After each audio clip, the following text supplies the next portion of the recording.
Nós vamos prosseguir e encerrar hoje o capítulo. Para quem não estava acompanhando, nós estamos realizando o estudo do Evangelho segundo o Espiritismo, que foi iniciado no ano passado, em 2014, em comemoração ao aniversário de 150 anos do livro. E nós estamos encerrando o capítulo 16 do livro do Evangelho, cujo título é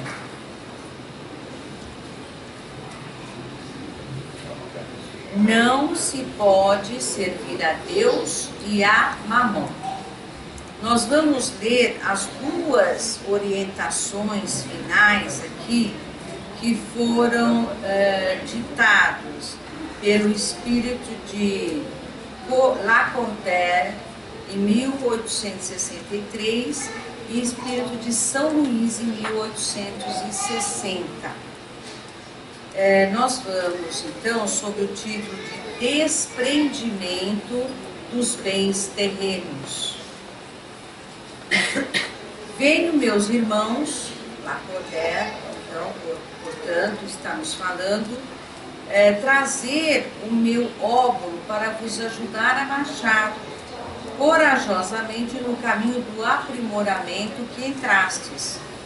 Nós nos devemos uns aos outros, não é senão por uma união sincera e fraternal entre espíritos e encarnados que a regeneração será possível.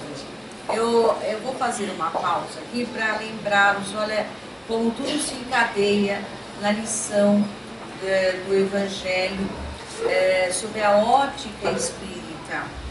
Ele faz uma relação aqui da importância da fraternidade entre os dois planos, o plano espiritual e o plano carnal, entre os espíritos desencarnados e os espíritos encarnados. E ele diz que esta união sincera é fundamental para a nossa regeneração, e que a regeneração somente será possível, viável, por meio desta união entre os dois planos. Olha que interessante, nós vamos falar aqui sobre desprendimentos dos bens terrenos, e a introdução do mentor chama-nos a atenção. Nós sabemos que o nosso planeta vai migrar, vai passar, aliás, ele vai passar por uma nova categoria, que é o mundo de regeneração, né? Então nós hoje somos enquadrados no que os espíritos categorizaram como um mundo, um planeta de expiação, onde nós aqui sofremos vicissitudes bastante dolorosas devido à nossa condição espiritual ainda bem imperfeita. Nós ainda temos sobre o planeta a violência, a falta de compreensão, de tolerância, e, portanto, nós estamos aí envoltos em guerras, que é um símbolo da nossa inferioridade, da nossa ainda falta de amor, que nos leva, nos conduz a esta situação de expiação. Mas nós sabemos que vamos passar para uma modificação bastante relevante, porque nós vamos deixar de ser um mundo de expiação e sermos um mundo de regeneração, onde a boa vontade vai predominar. Só que o mentor aqui já diz que esta regeneração ela só é possível mediante uma união sincera e fraternal entre os dois planos, o plano espiritual e o plano material. Isso leva a crer que a comunicação entre os dois planos, ela vai se tornar cada vez mais trivial, vista com um olhar muito mais natural do que vem sendo. E se a gente perceber, hoje em dia, principalmente aqui no Brasil, nós notamos esta evolução. Então, este intercâmbio entre os dois mundos não é algo completamente desconhecido, mesmo para os leigos, né? Então, a gente viu, inclusive, aí no Fantástico, né? Mostrou o nosso querido companheiro, né? A gente. Pois é. E a gente fica até. Não, que é uma coisa importante, né? Foi tratado com tanta naturalidade, como se fosse uma notícia, né? Boa, uma notícia normal, coisa que a gente não podia nem imaginar que ocorreria há 15, 20 anos atrás. Ainda era cheia de mistérios, né, quando nós tínhamos oportunidade de ter uma notícia com os nossos grandes médiuns e exemplos, né? Bom, feito esse preâmbulo, nós vamos discorrer aqui, enfim, sobre a lição do desprendimento dos bens terrenos. Vosso amor aos bens terrestres é um dos mais fortes entraves ao vosso adiantamento moral e espiritual. Por esse apego à posse, suprimis as vossas faculdades afetivas em as transportando todas sobre as coisas materiais. Então, na verdade, essa paixão que ainda a gente tem, essa atração pela posse, ela realmente é um entrave. Ela é um trave porque nós ficamos com as nossas faculdades afetivas embotadas, paralisadas, em maior ou menor grau, pelo nível de prioridade que nós damos para a posse dos bens materiais. Ainda passamos, esta paixão ainda domina a maioria de nós aqui encarnados. E ele pergunta aqui, sejam sinceros, vamos, né? A fortuna dá uma felicidade sem mácula? Então pensemos nós, e se é que tem algum afortunado aqui na plateia, pode-se dizer feliz, sem uma mácula, certo? Quantos cofres estão cheios? Não há sempre o vazio no coração? Ou há uma? Né? Essas são as perguntas que ele faz. No fundo desse cesto de flores, né, que parece ser a fortuna, não há sempre um réptil escondido? Compreendendo que o homem, por um trabalho assíduo e honrado, ganhou a fortuna, experimente uma satisfação, de resto bem justa, certo? Mas dessa satisfação muito natural e que Deus aprova, há um apego que absorve todos os outros sentimentos e paralisa os impulsos do coração a uma distância enorme. Da mesma forma, a distância entre a avareza sórdida e a prodigalidade exagerada. Então, dizer que a pessoa se sente feliz, satisfeita de ter conseguido amealhar uma fortuna com o seu próprio trabalho, com o seu empenho, o que é justo, né? É justo, né? Mas essa satisfação sem apego, né? Entre esta satisfação sem apego e a paixão pela posse, a paixão pela riqueza, há uma distância enorme. Da mesma forma que existe uma distância gigantesca entre a avareza e a prodigalidade insana. E ele continua dizendo que são dois vícios, né? A avareza sórdida e a prodigalidade insana.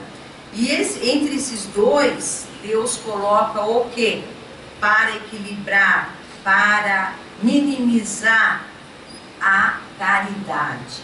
Então o equilíbrio está na caridade, que é uma santa e salutar virtude que ensina ao rico dar sem ostentação e o pobre que receba sem baixeza. É interessante.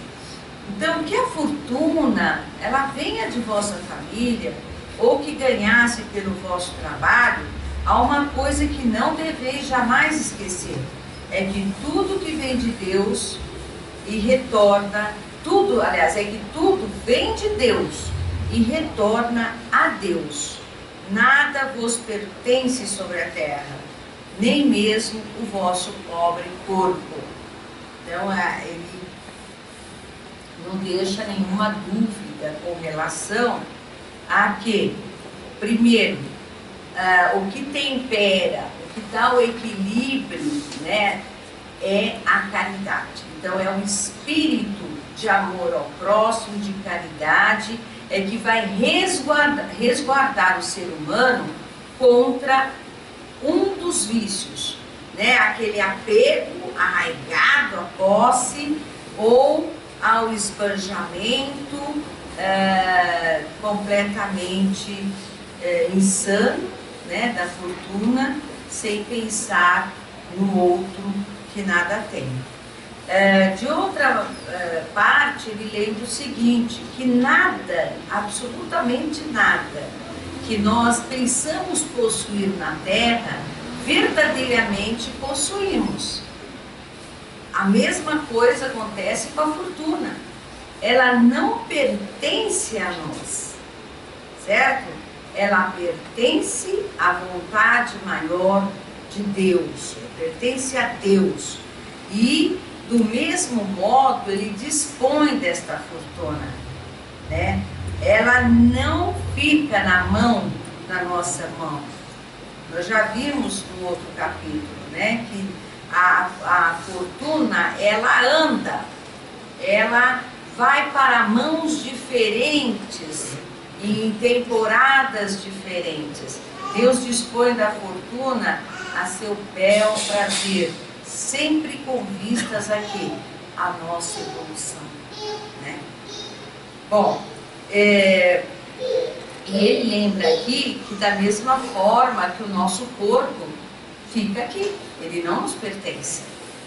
Então aqui também fica subjetivo o recado de que o nosso apego exagerado ao corpo também não procede, porque Deus nos concede o corpo e ele aqui ficará, né? Ele nos empresta e nos tira. E aí ele vai prosseguindo, dizendo que Deus é o amigo celeste, né, que lhe emprestou a riqueza. Não pede para ele senão o amor e o reconhecimento, mas exige a seu turno o rico dê também aos pobres, que são filhos tanto quanto ele. Então Deus concede a riqueza, ele não quer agradecimentos, o que ele quer? Que nós, quem detém a riqueza, atenda ao mais necessitado.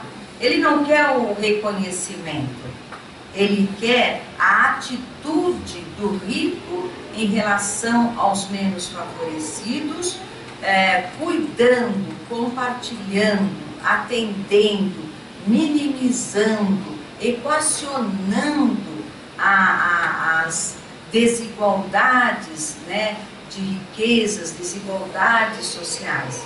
Então ele não quer, não adianta fiquei rico, graças a Deus, né? Não adianta fazer promessa, ele não é isso que ele quer. Ele quer uma atitude da nossa parte, atitude positiva, no sentido de compartilhar, de ajudar, certo? De utilizar esta fortuna para amenizar a dor alheia. O bem que Deus nos confiou criou excita em vossos corações uma ardente e louca cobiça. Haveis refletido quando vos apegais imoderadamente a uma fortuna perecível e passageira, que um dia virá em que devereis prestar contas ao Senhor que vem dele? Então, ou seja, a gente pensa nisso, a prestação de contas, ela é inevitável, né? O momento da prestação de contas, assim como nós prestamos contas de todas as nossas ações, nós, entre estas, nós prestamos conta também do emprego que nós fazemos da fortuna. Porque, afinal de contas, nós somos depositários, muitas vezes, infiéis, né? Então, nós tomamos emprestados e ficamos aí como se, né, nos apoderamos e nem damos satisfação. Que resulta desse esquecimento voluntário de vossos deveres? Né? Então, a pessoa, ela nesta encarnação, ou ela herda uma fortuna, ou ela realmente consegue a fortuna, ela se vê credora dela própria, né? Ela não...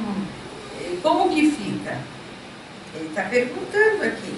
Esse esquecimento voluntário, e não é...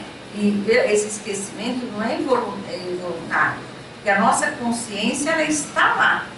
A nossa consciência, ela está sempre atenta. E a pessoa que tem a riqueza, certo, em suas mãos, ela sabe, né? Ela sabe que à sua volta existe miséria, que à sua volta existem pessoas que poderiam ter minimizado as suas misérias se ela compartilhasse, né? Não vem dizer que não desconhece. A nossa consciência é a voz de Deus, né? E aí ele pergunta, e como é que fica? Qual é o resultado desse esquecimento? A morte inflexível, inexorável, vem rasgar o véu sobre o qual vos escondeis. Não adianta, né? E vos força a prestar contas ao amigo, né, que vos ajudara, Deus, e que nesse momento se reveste para nós como se fosse um juiz com toga e tudo.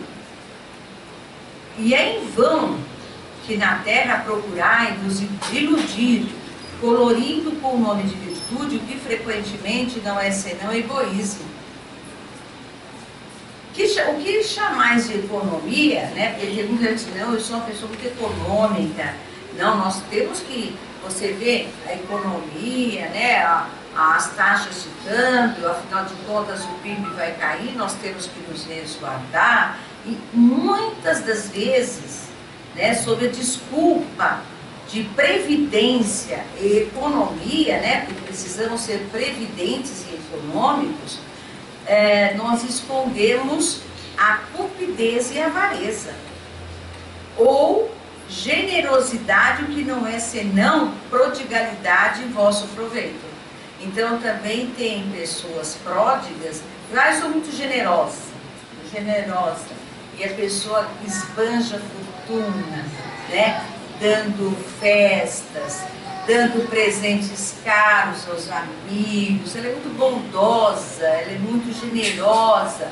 A pessoa se ilude, né? Ela se ilude com essa atitude, achando que ela é generosa. Ele está dizendo, um pai de família, por exemplo, se absterá de fazer a caridade, economizará e amontoará ouro sobre ouro, isso diz ele, para deixar aos seus filhos, certo? O máximo de bens possíveis, e lhes evitar cair na miséria. Qual é a opinião aqui do mentor? É muito justo e paternal, convém, e não se pode censurá-lo por isto. Mas, né? Aí está sempre o móvel, o único guia, mas isso não é verdade. Frequentemente, um compromisso com a sua consciência para justificar aos seus próprios olhos e aos olhos do mundo o seu apego pessoal aos bens terrestres. Então isso vai da consciência, do que de fato a pessoa está pensando, o que de fato vai no âmago da pessoa. Não, mas eu preciso, a pessoa está pensando no futuro dos filhos, tudo bem, nada contra, porém será somente isso e a pessoa fica a vida inteira investindo, amealhando fortunas e mais fortunas, ou ela está escondendo sobre esta, é uma desculpa, na verdade, e ela está escondendo de fato o seu apego pessoal aos bens terrestres. A gente sabe até que ponto isso, sem criticar, mas nós que temos algum tempo no atendimento aos nossos irmãos desencarnados, e mesmo André Luiz, na sua literatura, nos traz muitos exemplos de desencarnados que estão numa situação, né, complicada do outro lado, completamente desestruturados, desequilibrados, espíritos ainda que não conseguiram se libertar, porque eles estão ligados ao dinheiro que deixaram para os filhos. Só que ele também não deixa os filhos usarem, porque está ali agarrado, está ali apegado. Ele não deixa os filhos livres, não. Entendeu? Temos casos disso. Pois não, ele vai falar uma coisa. Tem uma colocação muito preciosa em cima de tudo essa lição que é preciosa. Você quer falar no microfone? Sim.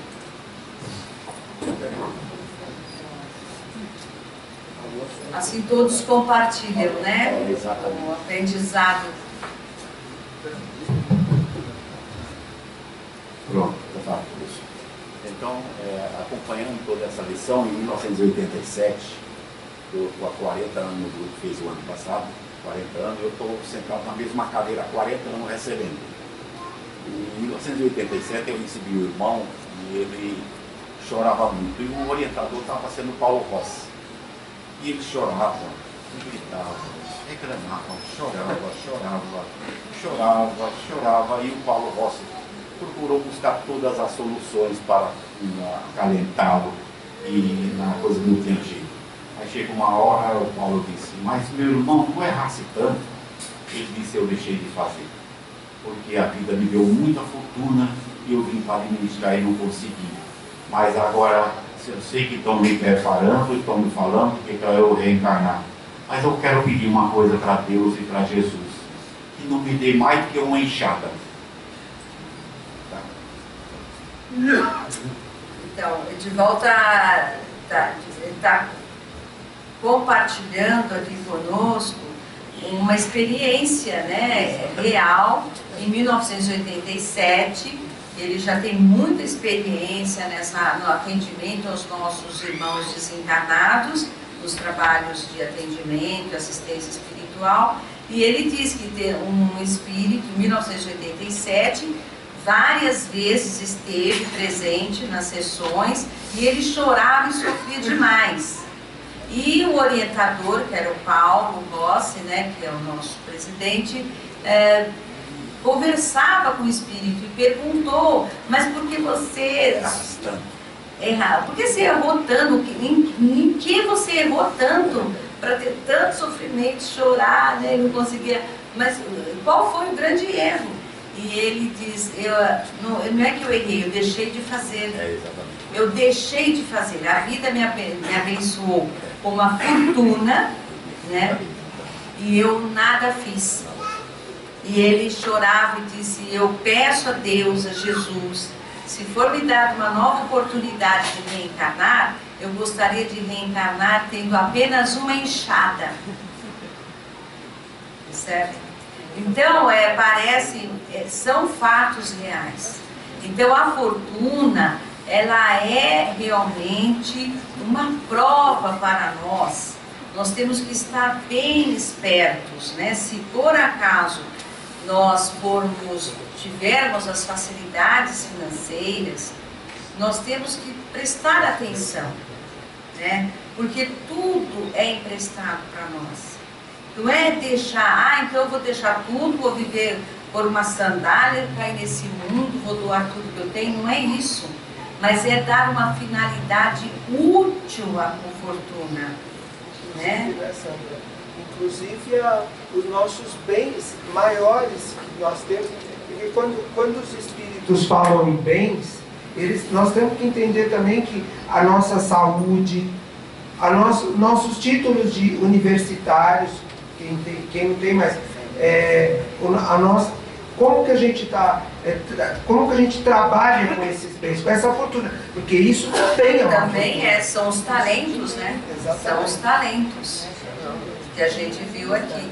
Então a nossa responsabilidade realmente é sobre todos os nossos bens, tangíveis e intangíveis. Eles não são para, não chegam a nós para ser guardados ou acumulados, porque aqui ficarão. E se forem bens intangíveis que nós utilizarmos mal, também prestaremos contas, né? Então, aí, continuando,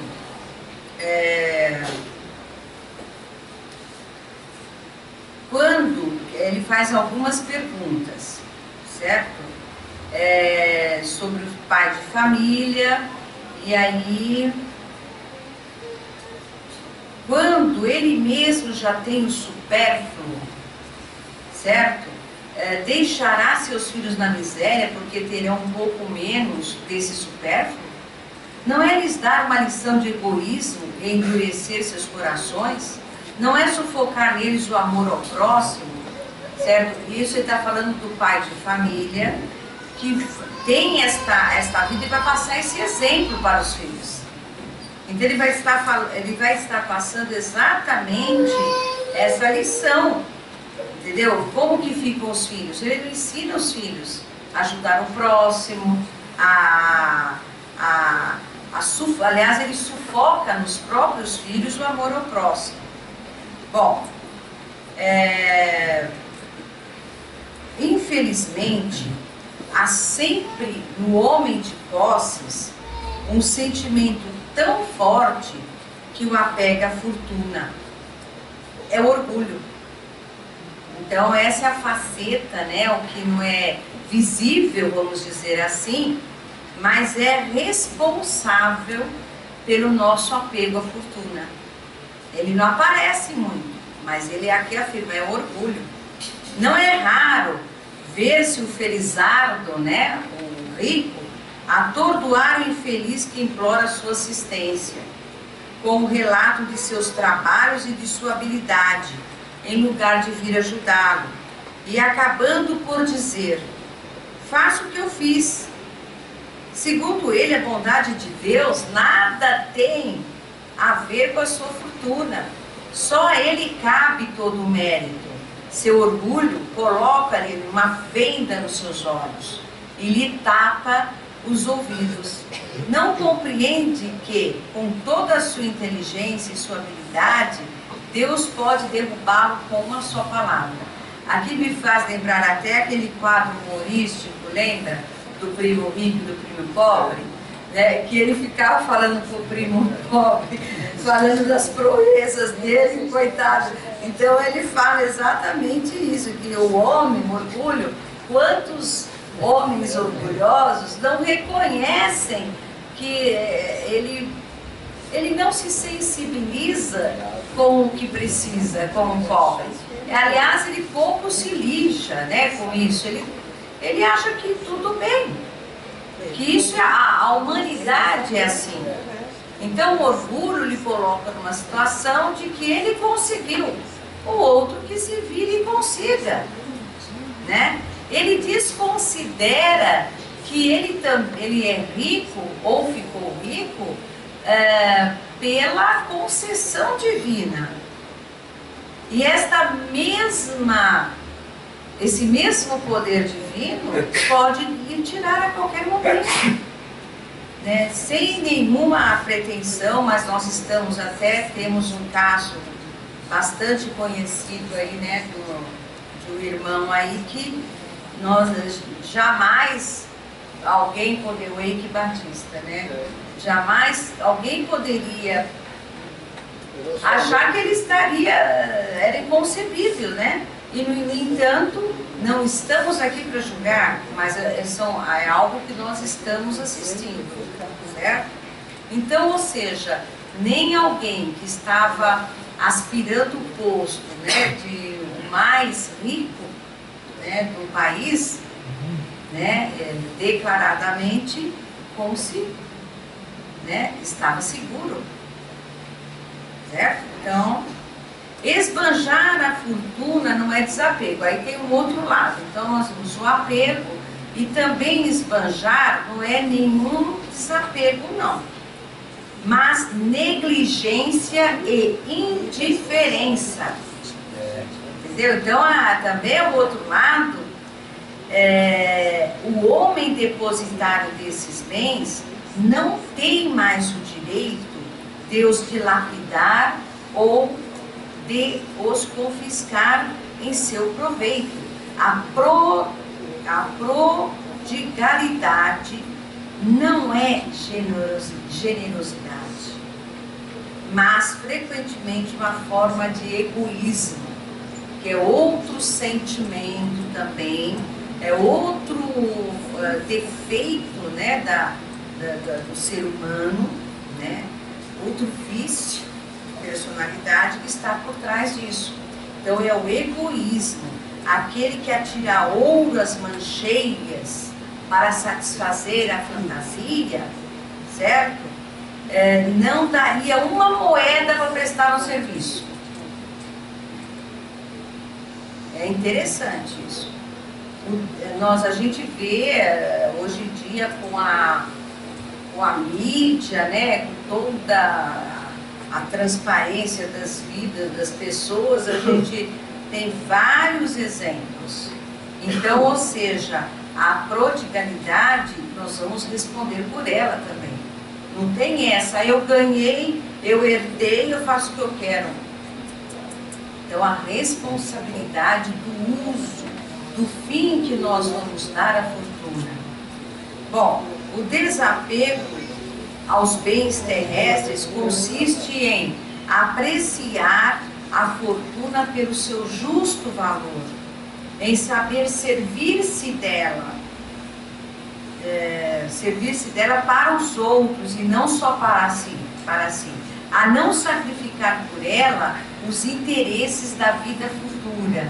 Aqui também ele vai começar a discorrer, porque sacrificar os interesses da vida futura. O que é que quer dizer isso? Que é outra tônica da nossa doutrina. Nós não temos uma vida, nós não estamos confinados somente nesta existência. Então, todo e qualquer talento, fortuna, tudo que nós temos em mãos hoje, nós temos hoje em mãos, mas a utilização disso tem que se voltar para o todo, para a vida futura.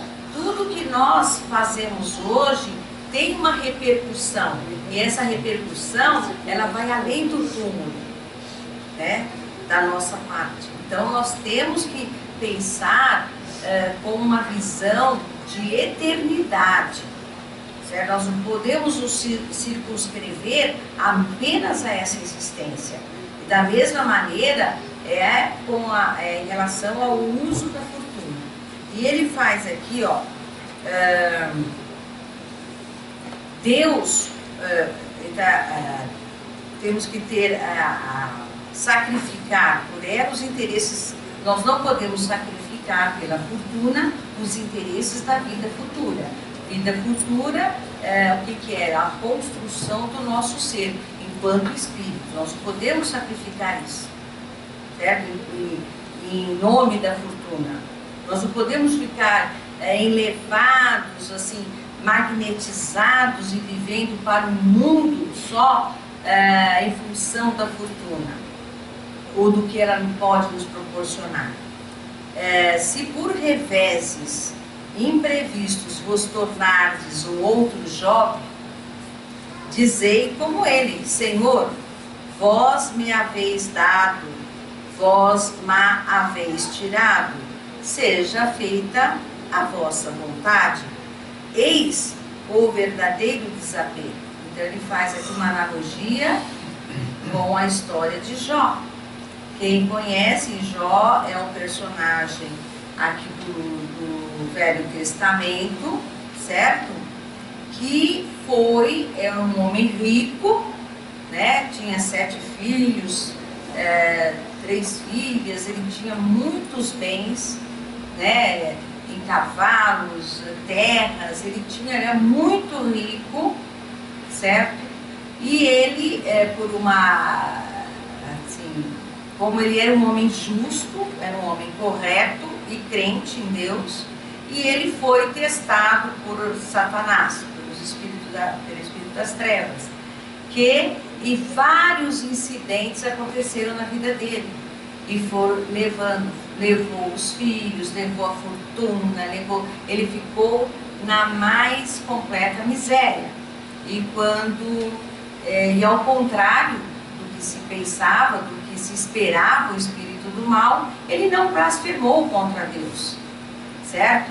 Ele aceitou. Então a visão de Jó era uma visão da vida futura, né? Então ele tinha essa certeza, certo? Então ele poderia se desesperar. No entanto, ele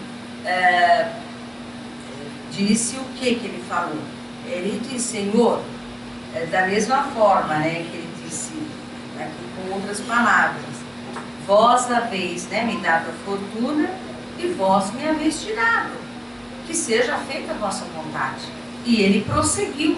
Então essa foi a primeira tentação de Jó, porque depois ainda veio a doença, tudo, e ele também não se entregou. Por quê? Porque Jó tinha essa visão de vida espiritual. A vida não se encerrava ali naquele momento, naquela vida. Então este é o verdadeiro desapego. Percebe a analogia que faz aqui o nosso mentor? Lacordaire fala exatamente nesse sentido, de que a vida presente, ela é muito restrita, e todos aqueles que acabam caindo por conta dessa paixão, desse vislumbre, com a fortuna, acabam realmente colhendo muita dor e sofrimento, porque eles não conseguem enxergar a vida futura, eles não conseguem se ver como espíritos eternos que somos. Mas pensai sobretudo que há bens infinitamente mais preciosos que os da terra, certo? E esse pensamento vos ajudará a vos desapegar destes últimos. Então essa é a certeza na vida futura, é nós realmente acreditarmos que existem bens muito mais preciosos, muito mais são importantes, são efetivos, eles são eternos, né? Nós temos que ter essa certeza para realmente desenvolver esse desapego com os bens terrenos. Desapego, no caso aqui específico, à fortuna, ao dinheiro. E o homem que se apega aos bens da terra é como uma criança que não vê senão o momento presente.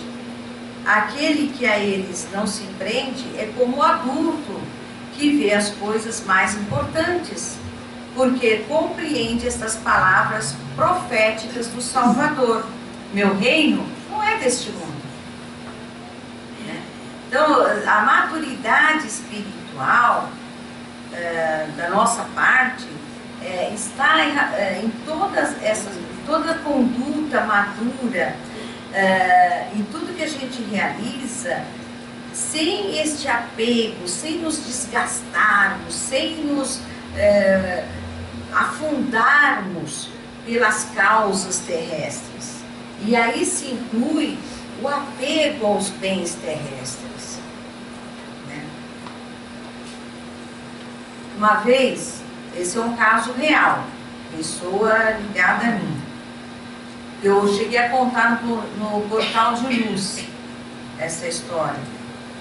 Era um casal muito amigo, eram amigos jovens, com crianças ainda pequenas, e eles não estavam de forma alguma conseguindo quitar o apartamento que eles moravam, pagar, não estavam. Definitivamente eles tiveram muitos problemas econômicos, né, mesmo, e não conseguiam pagar os débitos de condomínio, os débitos do apartamento que era financiado, e aquilo foi se avolumando, virou uma bola de neve sem tamanho, e por conta disso, aquela pequena família, ela estava sofrendo demais, completamente desestruturada, porque a cada dia que eles acordavam, eles só conseguiam ver esta nuvem negra pairando sobre eles. Tinham vergonha de sair do elevador e encontrar um vizinho, tinham vergonha de tudo, e eles não conseguiam sair desta situação. Aí um dia, no desespero, né, a moça, que era muito próxima a nós, e eu olhei e falei assim, tem horas que a gente tem que tomar uma decisão, né? E qual que era a solução? Não tinha como conseguir o dinheiro. Iam ser despejados porque o apartamento ia para leilão. Aí, depois de muita conversa, o que a pessoa fez? Toma a chave, deu para o banco, faça o que você quiser, fez a carta do condomínio, faz o leilão, quita as dívidas, estou saindo. Saiu, alugou uma casa, certo? Alugou uma casa e essa família é muito feliz, certo? Então, desapega. Quando tudo parece que vai ruir, não vai tirar pedaço, desapega, certo? Tem horas que temos que ter atitudes assim. Não tinha outra saída. A outra saída seria ficar até o último instante, passar pelo todo o desespero, ser despejado, sei lá o que era. E fora isso, a doença, né? Todo o problema nervoso, enfim, acabaram-se lá os problemas. Acabou os problemas, gente. Entendeu? Então essa família tá tudo bem, as filhas são formadas, são super situadas, casaram, têm netos, família maravilhosa, e daí? Né? Então é o desapego, é isso que eu estou falando, tudo para mostrar que às vezes a gente fica muito aqui, ó, em si mesmado aqui nessa vida, olha para frente, né? Olha para o futuro. Bom, eis, meus amigos, o que eu queria vos ensinar quanto ao desapego aos bens terrestres. Resumirei dizendo: sabei-vos contentar com pouco. Se sois pobres, não invejeis os ricos, porque a fortuna não é necessária à felicidade. Se sois ricos, não ouvideis que esses bens vos estão confiados e que devereis justificar o seu emprego, como sendo os tutores.